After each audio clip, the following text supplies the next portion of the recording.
Kubu Roy Suryo mendatangi Polda Metro Jaya, Kebayoran Baru, Jakarta Selatan, Senin, 21 Juli 2025. Berdasarkan pantauan wartakotalive.com di lokasi, tampak pakar telematika Roy Suryo dan Wakil Ketua Tim Pembela Ulama dan Aktivis, TPUA, Rizal Fadillah.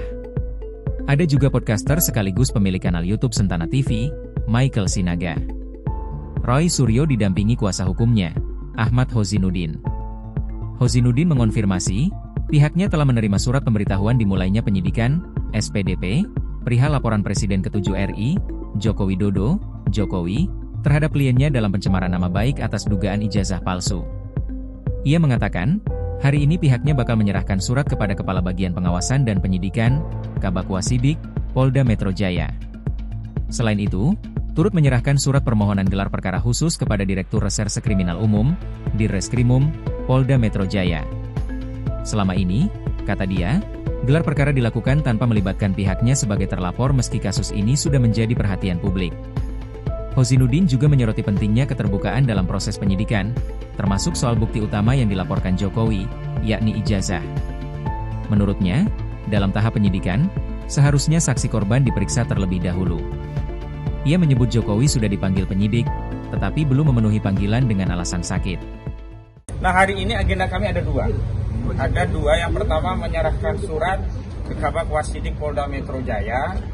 Yang kedua menyerahkan surat ke Dirreskrimum Polda Metro Jaya. Surat yang pertama berkaitan dengan kami ingin menyampaikan permintaan atau permohonan untuk dilakukan gelar perkara khusus pada proses laporan Saudara Joko Widodo di Polda Metro Jaya.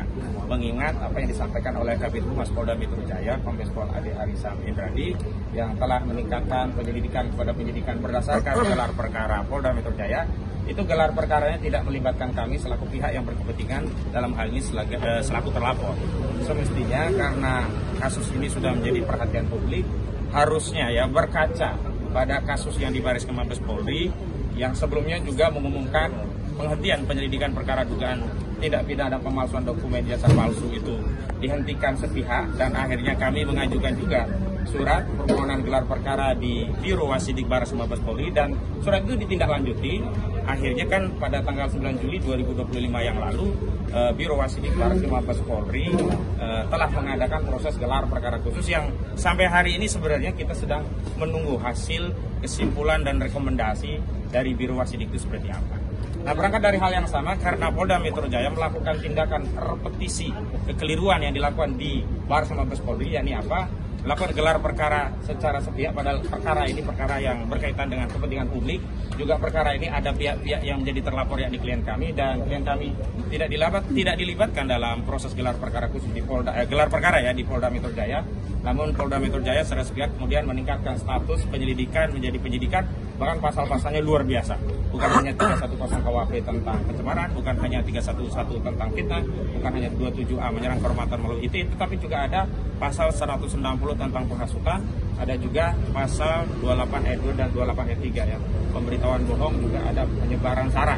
Nah, juga yang paling penting ada pasal 35 dan 32 Undang-Undang ITE yang ancaman pidananya 15 tahun dan 12 tahun dan 8 tahun penjara.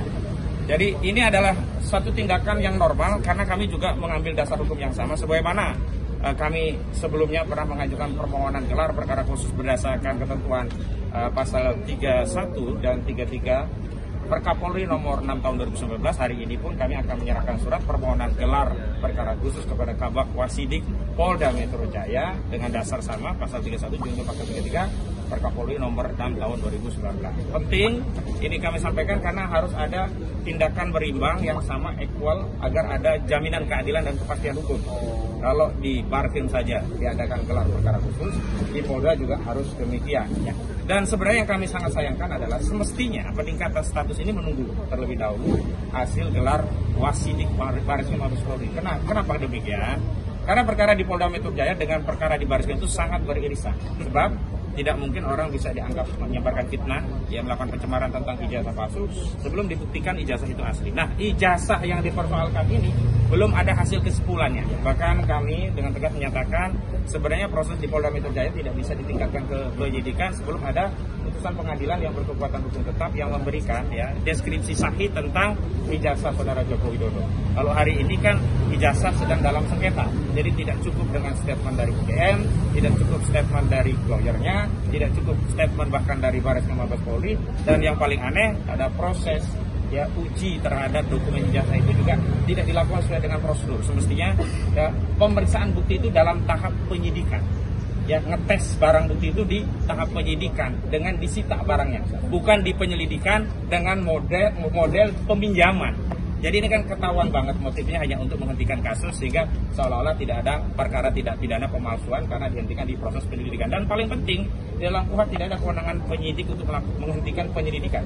Yang ada kalau belum cukup bukti ya biarkan saja, suatu saat kalau ada lagi ya bisa dinaikkan lagi, tidak kemudian dihentikan. Kenapa? Kalau dihentikan nggak bisa diuji. Beda dengan penyidikan, kalau dihentikan ada SP3, yang SP3 itu bisa diuji dengan lembaga pra-peradilan. Yang kedua, nanti juga ada penjelasan lebih lanjut dari Bang Peters ya.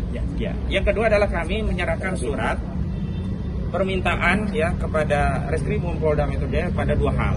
Yang pertama, pemeriksaan terhadap saudara Joko Widodo selaku pelapor dalam dugaan tindak pidana pencemaran dan fitnah. Yang kedua sekaligus permintaan agar ijazah yang katanya asli ya, kita nggak tahu hasilnya. Ijazah yang katanya asli milik saudara Joko Widodo itu disita karena dalam tahapan prosedur untuk membuktikan fitnah dan pencemaran itu ijazah itu harus dites laboratorium forensik lagi berdasarkan LP yang dilakukan oleh saudara Joko Widodo di 30 April 2025 yang lalu. Tidak boleh meminjam hasil dari Bareskrim Mabes Polri, dan penyidik Polda Metro Jaya juga tidak punya kewenangan menyita hasil dari Bareskrim Mabes Polri karena itu adalah proses yang berbeda, terpisah, berbeda, subjeknya berbeda, pelaku penyelidiknya berbeda sehingga tidak bisa disatukan. Dan paling penting adalah ada kekhawatiran kami kalau tidak disita. Ini kan sudah banyak ya kasus-kasus belum sampai selesai itu kebakaran ya. Di Kejaksaan Agung lagi memeriksa perkara tertentu kebakaran. Di Pasar Pramuka ada modus operandi pemalsuan di sana juga kebakaran. Nah khawatir juga ini ya, belum sampai ke persidangan tiba-tiba rumah dari pelapor di Solo kebakaran dan dokumen itu kan hilang. Kan berbahaya itu. Maka sebaiknya harus disita terlebih dahulu oleh penyidik di Polda Metro Jaya. Nah, yang paling penting karena urutannya adalah dalam penyidikan saksi korban terlebih dahulu yang harus diperiksa, jadi harus ya saudara Joko Widodo yang terlebih dahulu diperiksa. Jangan sampai nanti tiba-tiba mereksain manggilin klien kami sementara saudara Joko Widodo belum diperiksa. Dan yang paling penting ternyata sudah ada panggilan terhadap saudara Joko Widodo, dan saya ketahui pagi tadi dalam sebuah dialog TV nasional di Apa Kabar Indonesia Pagi, tidak saya sebutkan nama medianya kalau nggak salah TV One begitu ya. Sudah saya sebutkan ya. Itu sebutkan sebenarnya sudah ada panggilan kepada saudara Joko Widodo untuk hadir. Waktunya kapan saya tidak tahu, tetapi saudara Joko Widodo mengaku sakit dan minta untuk di-reschedule. Tapi anehnya untuk panggilan polisi dia mengaku sakit tidak bisa hadir ke Polda Metro Jaya, tapi dia hadir dalam agenda politik di Kongres Partai Solidaritas Indonesia. Nah, sebenarnya selama ini yang bermain politik itu siapa? Kan kita ya dianggap ada agenda besar perasaan politik saudara Joko Widodo, ada pihak-pihak yang mencoba untuk mendowngrade dirinya, ya menjatuhkan reputasi politiknya. Nah, tindakan saudara Joko Widodo yang tidak memenuhi panggilan pada saat sama dengan alasan sakit justru hadir di acara Kongres PSI itu justru yang mendowngrade reputasi saudara Joko Widodo. Download Tribun X sekarang, menghadirkan lokal menjadi Indonesia.